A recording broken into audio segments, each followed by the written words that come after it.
Hi, everybody. Welcome back to another edition of Gannon SBDC Small Business as Usual podcast. I'm joined today by Nadia McKay, and we are doing a special edition of this podcast called Client Success Stories in the Trenches. Nadia, who do you have today? Today we have Matthew and Arvin from Erie Fungible. And what are we talking about? Oh, we're talking about growing mushrooms. Yeah. Okay. Yeah, so what are the problems you're looking to solve here in Erie? So the two problems we're looking to solve right now in Erie is solving agricultural waste generation in the city. So there's a lot of businesses, especially breweries, that make brewer spent grain or other byproducts for making all sorts of different beverages. And that material can be composted, it can be put into landfills, or it can actually be used as a food source for growing fungus, which Okay. make our mushrooms. So we can actually use that and kind of find a way to recycle this material that's being made. The second thing we're trying to do with it too is try to give a high quality food source to Erie. So mushrooms are chock full of nutrients, lots of dietary fiber as well too. And a lot of people nowadays are not getting that kind of nutrients, especially in areas that are more impoverished. So trying to find a way to solve both of those, get rid of waste and feed people with a cheap, high quality food source. I like that. Okay, so this isn't something that generally a small business like, hey, I want to use this waste and grow mushrooms. Where did you come up with the idea? What really Yeah. initiated the, Talk a I little wanna bit make this about your into- expertise. Yeah. like- So I have been working with fungi probably since, oh my gosh, I don't even remember. I'm probably 10 years old. I used to go mushroom picking with my grandfather, and he would take me out. And then I did my master's research on using mushrooms to eat contaminants in the environment. So something Okay. called bioremediation. Mhm. And then I kind of took a step back from that for my PhD work and just started working with DNA of microbes in the environment. But when I got here to Gannon, as a new professor here, you're always trying to find your niche, what you want to actually Right. do. And I started doing a lot of work with Dr. Gary Vanderlane in the biology department and doing a lot of work with Dr. Davide Piovesan from the biomedical engineering department. And we did a lot of work together, and fortuitously, Davide Piovesan was like, hey, let's write a grant on growing fungus. I'm like, what? I want to do that. That sounds fantastic. So we actually were trying to make fungal biomaterials with this grant. So make styrofoam analogs with it. Okay. But we're using fungi to make this. And the types that we're using make edible mushrooms like oyster mushrooms, lion's mane mushrooms, things like that. And those are gourmet mushrooms right there. So, hey, we're making mushrooms. Why not try to sell them as well too? So that's kind of got us on this pathway right there. And we're getting to the point now where we're starting to grow lots of fungus and get Mhm. mushrooms growing as well too. So kind of a weird way to get to this point. Sounds like but- it keeps popping up throughout your year and then. Yeah, it's kind of into weird your how that always academics. happens. I'm just thinking about it like, I always get pulled back into this field right here. I must actually like it a lot. Yeah. Okay. Arvin, what about you? How'd you get involved? Yeah. So as you might know, I was a student. I was Dr. Piovesan's research assistant, and sometime half a year ago, he called me and called me up and asked me if I wanted to become part of this initiative. And not knowing much about mushrooms, I was confused a little, but I got really excited about being part of this kind of business. I really wanted to apply myself. So that's how I got involved. I wasn't part of the project or grant writing in the beginning. So kind of going off of that, you guys are, in the early stages, developing your business up. What advice would you give to someone who's just starting up a business? I mean, doing your homework, knowing Mhm. exactly the kinds of things you have to do to set up businesses. I mean, I think about everything from a scientific perspective, but really thinking about it from a monetary standpoint Mhm. is the big thing to do right there. So how can you most efficiently monetize what you're trying? I mean, Mhm. I'm of the belief that everybody loves fungi, everybody loves mushrooms, but not everybody does. So you have to really think about how to turn your idea into something that people would actually want to get involved with. Mhm. So I think just kind of thinking about it from monetary side of things would probably be the best idea. Right, so you'd say having someone on your team who understands, the business world, right? And that's, it's good to have him Yeah, on the so team. yeah, so once again, me, Dr. Vanderlane, and so Gary Vanderlane and Davide Piovisan, we're all three scientists. Mhm. And especially me and Gary, we're very, very much scientists. So going and thinking about the business side of things is something that kind of goes over our heads sometimes. Yeah. Huh? Oh, we have to think about that. Oh my gosh. Yeah, I'd like to like- think that I'm helping you out, hopefully, so. No, the one thing that I thought was really interesting that you got a group together to do kind of a survey Mhm. on, like you said, not everybody likes mushrooms and how am I gonna incorporate this, make this a business? Well, see, that was a really eye-opening experience as well, too, just talking with people like that, because once again, we want to try to focus on people that are not able to afford better sources of nutrients. So talking with members of this focus group, they were bringing up ideas such as, well, cooking implements. What if we do not have the proper cooking implements for mushrooms? Like, I had not thought about that. Or having ways to get them access to recipes to actually grow, to actually use the mushrooms in food items and things. That kind of stuff right there was just stuff I was not actually thinking about. But once again, the focus group did really good on bringing that kind of stuff to my attention. Right, yeah, so customer discovery is very important, Yes, yeah, it is. eye-opening. There are That's- a lot of different challenges that you need to navigate around, in a business, so. Mhm. What would you say, where do you see your business in the next 5 or 10 years? Ooh, great question right there. So next 5 years or so, I think we could probably be focusing on smaller stores selling mushrooms at those locations, maybe in a more preserved state. Because one of the things we're thinking about is if we make a lot of mushrooms with our business, we could make hundreds of pounds of it, but could we theoretically sell that in enough time where it would still be viable? Mhm. So finding ways to preserve it and putting little packs together that can be rehydrated would be something I would love for us to get to at smaller businesses around Erie. Maybe even also focusing on some restaurants as well, too. There's plenty of restaurants in Erie that love mushrooms as well, that want to serve that kind of stuff. So trying to go to like smaller stores and restaurants in here in Erie next couple of years. I think that's a good focus point. So you're Sure. planning to stay in Erie? I would like this to be an Erie business, at least initially, and who knows if it takes off and people really like it. I mean, Pennsylvania is the mushroom growing capital of the United States, so it's got that I history. didn't know that. Just mushrooms. Yeah, there's so many businesses. But once again, we found it intriguing that Erie does not have any big urban mushroom farms like around it. You have to go 20-30 minutes away, maybe further away to actually get to that point. So we got this nice little spot right here to do it. Yeah. So Okay, so Nadia was saying that you are a startup mhm. and you're talking about what you could see yourself doing in 5 to 10 years. What is something you will not compromise on in your business?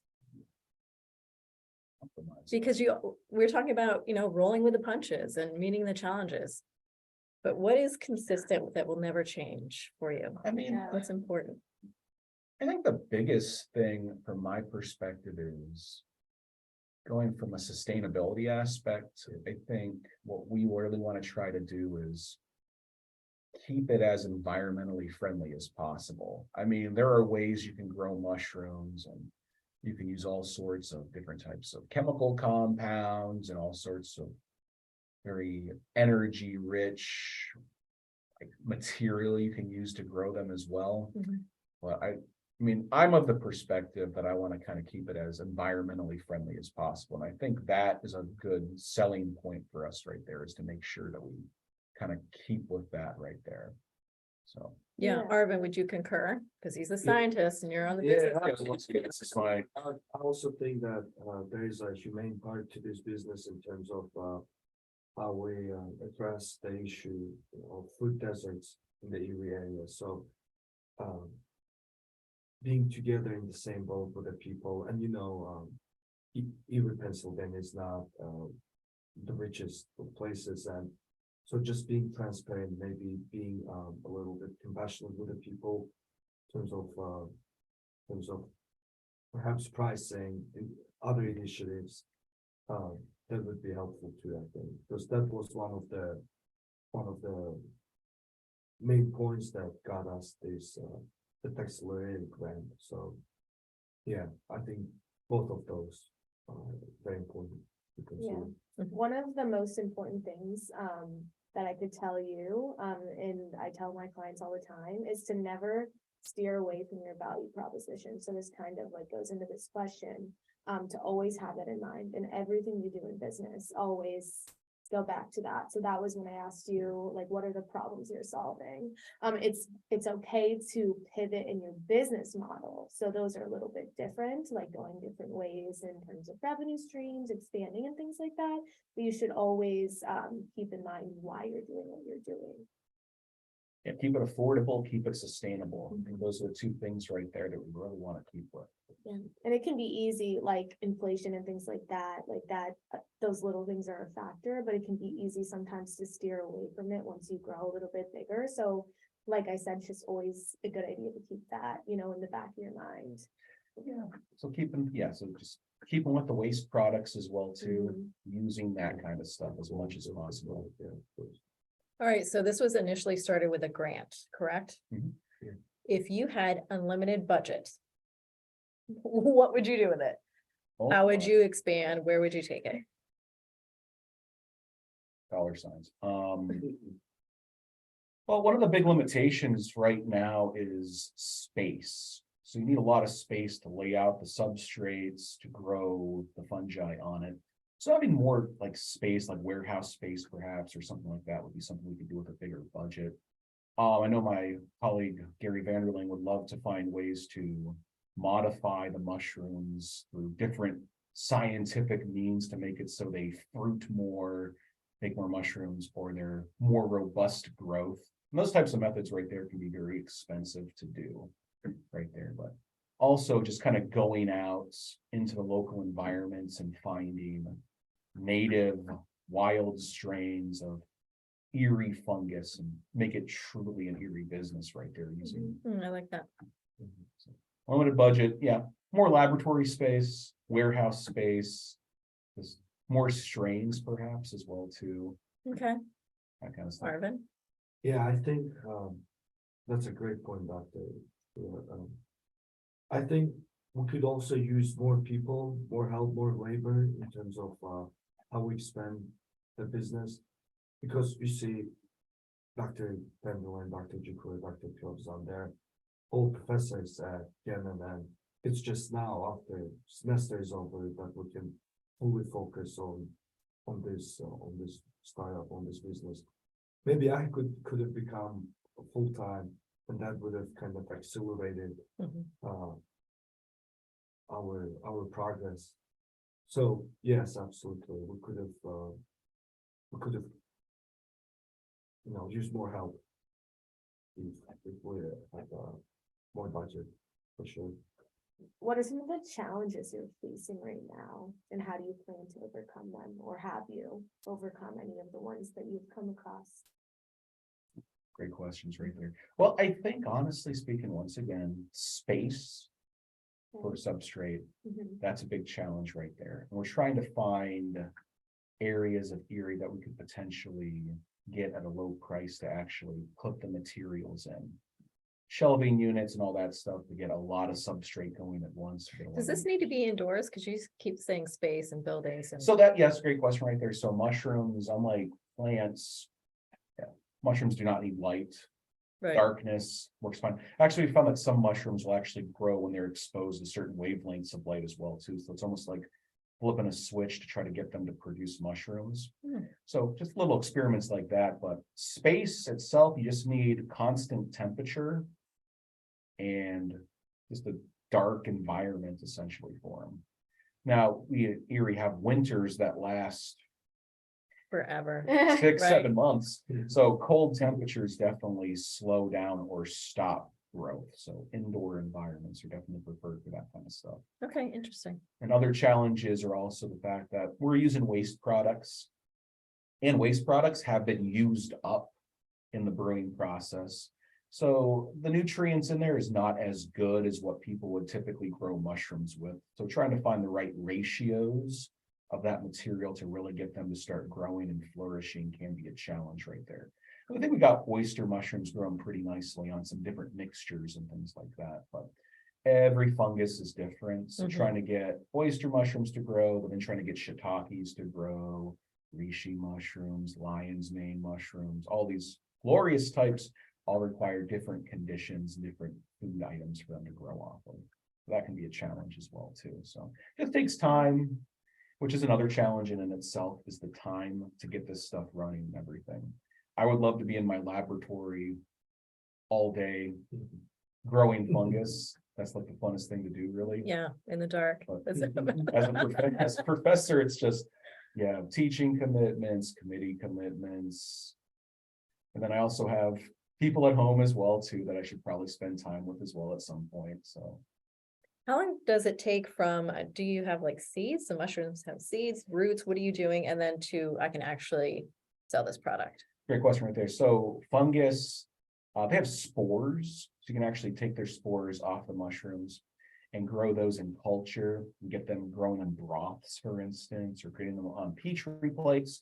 And then you can use that to spike bags of substrate. So it's brewer spent grain or wood chips or straw, kind of mix those together and just let them go wild on it. But it usually takes a couple of weeks to get them to grow enough, and then you got to trigger them somehow to start producing mushrooms, because they usually won't produce them unless they're in a condition where they need to, because they use mushrooms to produce spores. And it's kind of a way for them to leave an area. They don't have legs, they don't have any ability to really move very fast, but those spores can go so far. Mhm. So a lot of mushrooms require a cold shock or certain wavelengths of light as a way to kind of stimulate them to produce the mushrooms that we want. So start to end? Probably a couple of weeks, I'd say, maybe 2 or 3 okay. weeks, getting to that point right there. Depends upon the blend of substrate you're using as well too. So if you're using something that's really nutrient rich, they'll grow really quickly. If you're using something more nutrient poor, or a bit slower. And that's obviously also dependent upon the types of mushrooms you're trying to grow. So turkey tail, for instance, which is one I want to try to get going, which is a really good health supplement. That takes months to actually get mushrooms to come out of it. But oyster mushrooms, a couple of weeks. They don't care what they grow on. They seem to grow on on all sorts of stuff.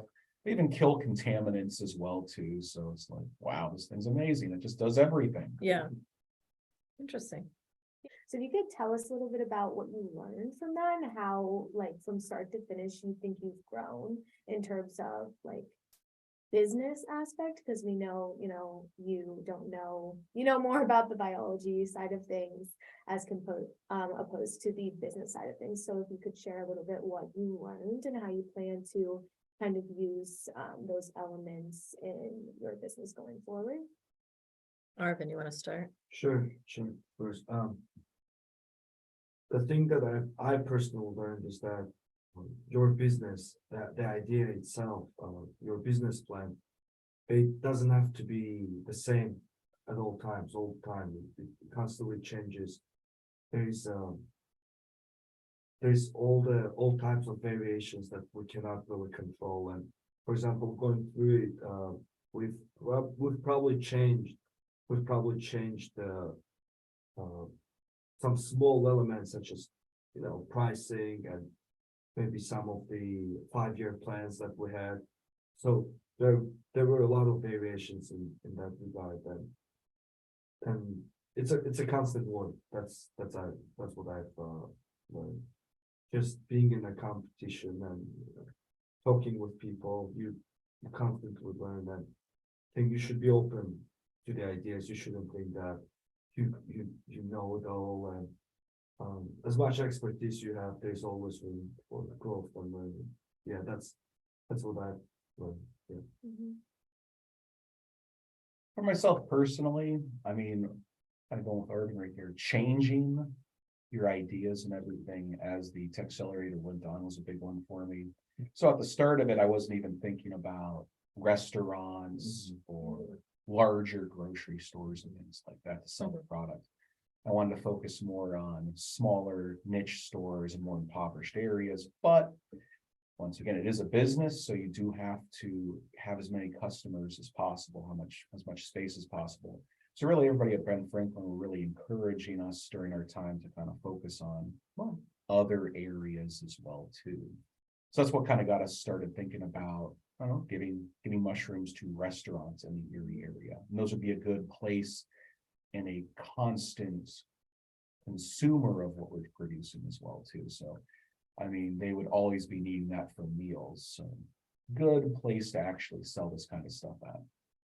And then also at the same time as well too, I mean, I go back to customer discovery. Once again, I think about it as a product that I think is really neat and really cool and everybody should love. But you got to talk to people about Yeah. it. So going back to kind of customer discovery again with it, I mean, thinking about it from, I use the terms green, I use the terms sustainable, I use the terms environmentally friendly. But there can be political connotations to that kind of stuff right Mhm. there. And if you want to try to get as many customers as possible, you have to use as many neutral terms. I mean, one I always That's a bring great point. one I always bring up is waste. We're growing this on waste products. That was one of our Yeah. biggest I conversations. think that's we what I said always to you, have. yeah. That sounds totally normal for me to say as a Mhm. scientist, because of course we're growing it on waste. That's what mushrooms grow on. Mhm. But to a consumer, growing things on waste, I mean, what kind of waste? That sounds gross. You Right. can't do that. So thinking about it from those terms, I wasn't even crossing my mind thinking about terms like that as being not business. User positive. friendly and. Yeah, user friendly, that's here, think about it. So yeah, so finding ways to use and kind of modify my language, so instead of saying waste, I say compost Mhm. or something like that. Yeah, those are things I really picked up on right here. That's awesome. Yeah. So who would you say, so far has been your most influential, like, professional, mentor? Really, I mean, honestly speaking, from my perspective, Dominic POV-san, he's been such a big help with this, just kind of getting all the kind of the balls rolling with this, getting the gears turning with it. And me personally, just having really no business experience, but him thinking about it from the business perspective, Yeah. really got the ball rolling with it. And then just as a person who I have not met personally, but has always been an inspiration for me, is Paul Stamets. He's a big time owner of a fungal business out in the Pacific Northwest. He's wrote books, he's done seminars, and I've really been following him since I've been a very young scientist to Mhm. more of a gray-haired scientist at this point in time. But I've really kind of focused on what he's done and read all of his books and everything. So honestly speaking, yeah. Awesome. Arvin? Yeah, to mentor? me, I think